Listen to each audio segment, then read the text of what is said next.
আজই ডাউনলোড করুন আর এনজয় করুন আপনার পছন্দের শো। তুমি আমাকে এত ভালোবাসো কেন গো ঠাম্মি? আমি তো তোমার কেউ হই না। একটা কথা জিজ্ঞেস করবো কি? হ্যাঁ বলো। তুমি কি রেগে আছো লাজুর ওপর? অভিমান করে আছো? তোমার এরকম কেন মনে হলো ঠাম্মি? আমি তো সেরকম কিছু বলিনি। না, সে তুমি বলবে না আমি জানি, কিন্তু কালকে রাতে যেগুলো ঘটেছে সেগুলো কারো উপরে ছিল না, তবুও ঘটে গেছে। মাঝে মাঝে জীবনে এমনটা হয়, তুমি জানো তো। এমন ঘটনা অনেক ঘটে যায়, আমাদের ইচ্ছে অনিচ্ছের পরোয়া জীবন করে না। আমি জানি ঠাম্মি, আমার কারোর প্রতি কোনো রাগ নেই, বিশ্বাস করো। তোমাকে একটা কথা শুধু বলি, তোমাকে বুদ্ধিমতী বলে মনে হয় বলেই বলতে ভরসা পাচ্ছি। তুমি নিশ্চয়ই বুঝতে পারছো রাজু এই বাড়িতে আশ্রিতা, কিন্তু তা সত্ত্বেও ওর অবস্থাটা বেশ কোণঠাসা। বড় দুঃখী মেয়েটা, জীবনে ভালো ওর সাথে খুব কম ঘটেছে।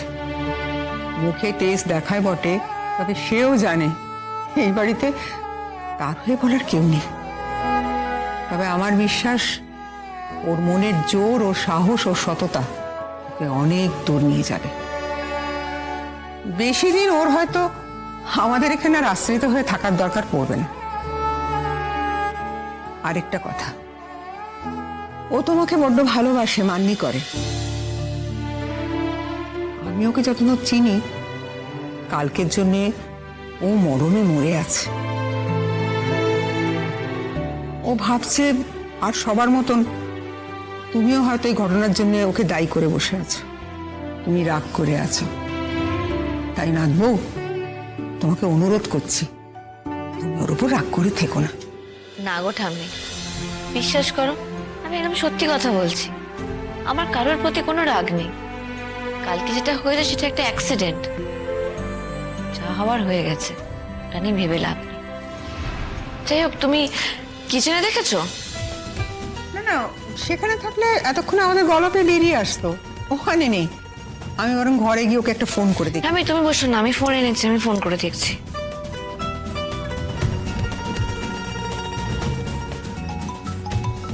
ওমা, আওয়াজটা তো আমার ঘর থেকেই আসছে।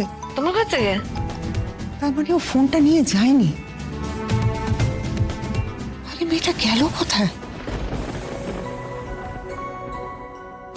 ছি ছি রাজু, কতদিন তো তোর এমন হয়েছে, সারাটা দিন খাসনি, উপোস করেছিস, কখনো তো এমন কাণ্ড হয়নি কো। আর ওই মেঝেতে পড়ে থাকা জলটাই বা কেন একবার চোখে দেখলুম না আমি? এত বেখেয়ালি আমি।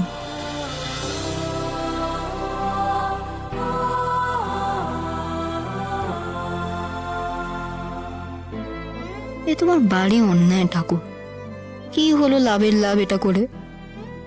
তুমি বোঝাও তো দেখি আমাকে। এমন ভাবে আচারকে আমার যদি হাত পা ভাঙতো, কি আমি যদি মরে যেতুম, তবে নয় বোঝা যেত কাজের কাজ কিছু করেছো। কিন্তু সবকিছু শেষে আমার তো সেরকম কিছু হলো না, উল্টে ময়ূর দিদি ফুলসজ্জাটা বরবাদ হলো। আর কে করলো সেই বরবাদটা? আমি। যে আমি কিনা ওদের দুজনকে এক করে আনন্দ পাচ্ছিল, সেই আমার জন্যই ওদের এতদিন পরে হওয়া ফুলসজ্জা অবধি গুচ্ছে গেল। কোথায় তারা একটু সোহাগ করবে, এতকাল বাদে একসাথে হয়েছে, দুটো ভালোবাসার কথা বলবে, তা না, তুই দিলি সব মাটি করে। ধুর তো। আচ্ছা, লোকটা ফিরে এসে ওর বউকে কি বললো?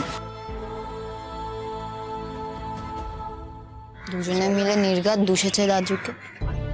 দুষবেই তো, কিন্তু কিটকেলটারই বা কি দরকার ছিল সারা রাত্রির হাসপাতালে পড়ে থাকার? ওখানে তো অনু দিদি, যেটু সবাই তো ওখানে ছিল। রাজু, ঠাম্মি, রাজু, আসো আসো আসো। ও বাবা রে, ঠাম্মি তুমি কি করছো এখানে? অতগুলো সিঁড়ি ভেঙে, দাঁড়া আমি একটু ঠিক করে দিই। কতগুলো সিঁড়ি ভেঙে তুমি এখানে কেন এসেছো?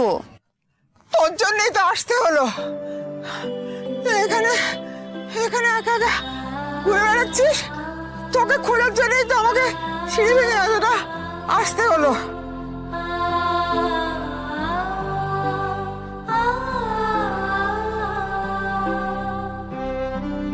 তুমি আমাকে এত ভালোবাসো কেন গো ঠাম্মি? আমি তো তোমার কেউ হই না। আবার এই কথা বলছিস? আরে তোর মন খারাপ নাকি রে? এত সকালে ছাদে কি করছিস? হ্যাঁ, শরীরটা ভালো নেই তোর, তারপর কাউকে কিছু না জানিয়ে এখানে এসে ঘুরছিস, চিন্তা হয় না? আসলে গড়ে কেমন যেন চাপ চাপ লাগছিল গো,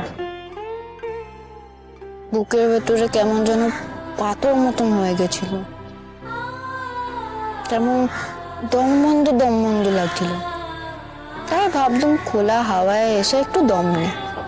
তোর শরীর কিন্তু পুরোপুরি সুস্থ নয় লাজু, আর ডাক্তার কি বলেছে শুনেছিস তো? তারপর এরকম টই টই করে ঘুরে বেড়ানো কি ঠিক? আমার শরীর নিয়ে মোটেই ভাবার দরকার নেই গো, সে একেবারে ঠিক আছে। আমাকে বলে আসা যেত না? তুমি তো ঘুমোচ্ছিলে, তোমাকে ডাকতে মায়া লাগছিল, এতই রাতে তোমার বুক জ্বালা করছিল। হ্যাঁ গো ঠাম্মি, তোমার ওষুধ আনতে গিয়েই তো আমি আচার খেলাম, তারপর নিজেই বিড়মিকে পড়ে রইলুম।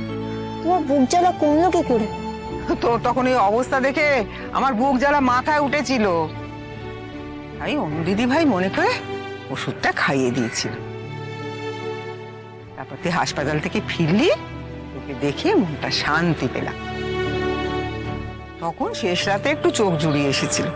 তাহলেই বলো, যে এই মানুষটা সারা রাত আমার জন্য চিন্তা করেছে, তাকে আমি ভোরবেলা উঠে ডাকবো? এই ডাকিসনি কেন বুঝলুম, কিন্তু তুইও একটু ঘুমোলে কি এমন মহাভারত অশুদ্ধ হয়ে যেত? কালকে ওই খেল দেখালি, তারপর আজ এই ছাদে মাথা ঘুরে যদি পড়ে থাকতিস, আমরা তোকে জানতেও পারতাম না। হবে না গো ঠাম্মি, আর কখনো হবে না, এই কথা আমি তোমাকে বলে দিই। আমি আর কখনো উদোর মতন চারদিকে না তাকিয়ে চলবো না, মাটির দিকে তাকিয়ে চলবো আমি। এই এমনি চার ফোঁটা জল আমাকে ফেলতে পারবো না, দেখো। খেপি একটা। ভালো লাগছে না আমার, কিচ্ছু ভালো লাগছে না, নিজেকে না মারতে ইচ্ছে করছে। মা, সে কি কেন? মনলতা দিদি তার বরের সঙ্গে কত গপ্প করবে ভেবেছিল, আর তাদের ফুল সজ্জে ছিল।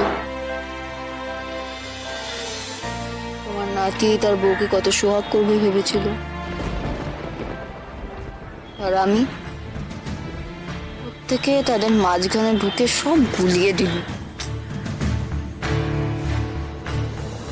অপরাধী লাগছে গো নিজেকে, বনলতা দিদির সামনে নিজের মুখ দেখাতেও লজ্জা করছে। সেই এক কথা কাল রাত থেকে বকে যাচ্ছিস, যা হয়েছে সেটা হয়ে গেছে।